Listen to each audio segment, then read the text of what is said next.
Okay, so for my samples, I have made Cozy Cardigan. I am making Perfect Peppermint. This is my little pot that I was telling you about. It has a long handle so that you don't have to get too close to the pot. It has a spout, which is really helpful for pouring. And I think this was like 12 bucks on Amazon. And I think they have metal ones that I've seen. I haven't seen one like this in a long time. But people used to use them for melting butter and chocolate. And I use mine for wax. But it is metal. You know, it's a metal pot. Aluminum, tin, whatever you want to call it. And I just use it for my wax to pour. It's really super easy to pour. I have stars for a couple of them. Little flowers. I got these at Walmart for 4 bucks. These I got at Walmart for 99 cents. I got these at Michael's. I think they were 5 bucks. So, I'm just waiting for this to melt. You don't want to heat it too high, because if you heat it too high, it'll start to burn your wax. And that's never good. These are my baggies that I was telling you about. They are at Walmart, 100 for $1. Isn't that awesome? And they come in all different sizes. These are the ones I put the wax in when I put them in the package. The little 2x3. And then, before I labeled them, I put all of them in here. So, they all go in an individual baggie and then inside the big bag until I label them. And then I just write on it with marker so that I know what's in it. So, I spin it around so that the wax, hot wax can get further up so it doesn't take so long. But this one's melting pretty slow. Just turn it up a little bit higher. Get it going.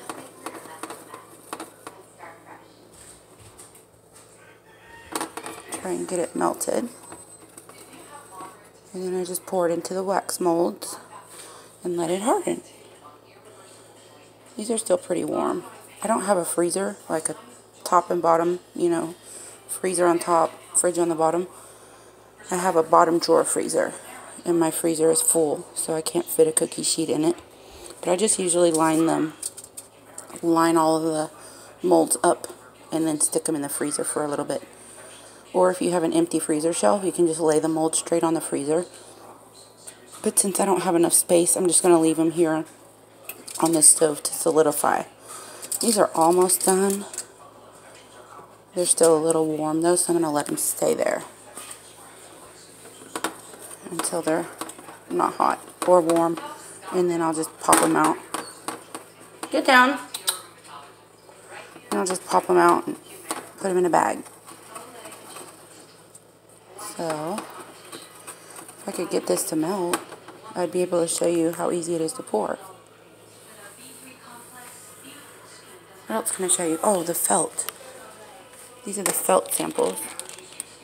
You can buy them already cut. I get these from Etsy, from Pear Creek Cottage. She also has these. She has a bunch of them. They usually come in a pack of 50 for like 5 or 6 bucks.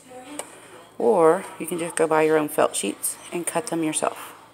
I do these, all different sizes. This is just stiff white felt from Walmart, like 89 cents a sheet. Use a ruler, mark them out into equal shapes, equal sizes, and then just cut them. I have a fabric roto cutter that I use to cut these. It's so much faster.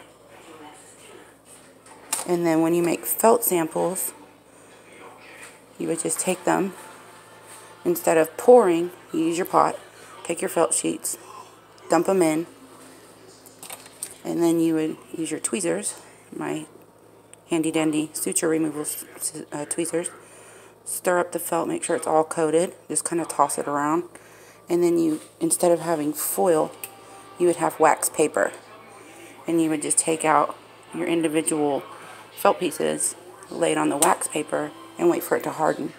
It's really easy to make felt samples. So it looks like this is starting to melt pretty good now.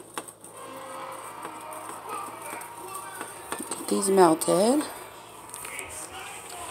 Normally I would have my wax melted before I start filming a video, but I had already poured my cozy cardigan, and it's never quiet in this house like I told you earlier.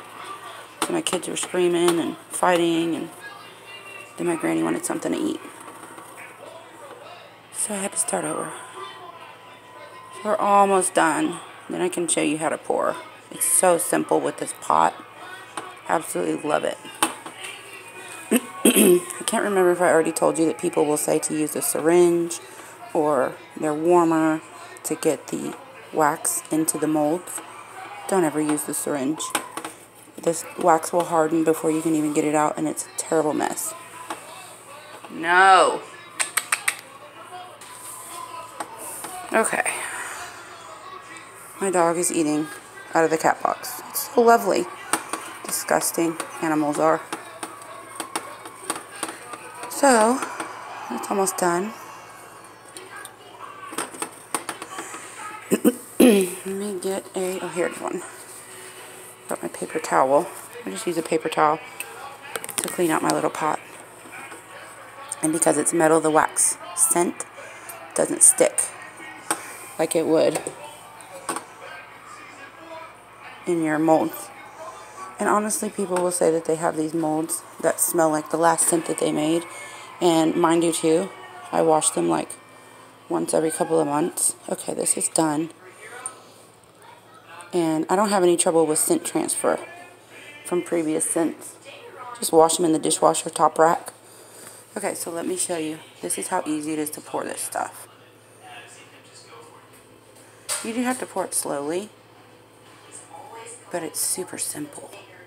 I mean, look how clean that pours. It's really so easy to pour from this pot. It makes no mess. I mean, you might get a few drips outside of the mold, outside of the shape, but nothing is going to pour more easily than this pot. And I've tried everything. I've tried a double boiler. I have tried a warmer. I've tried a ceramic skillet, and they all suck.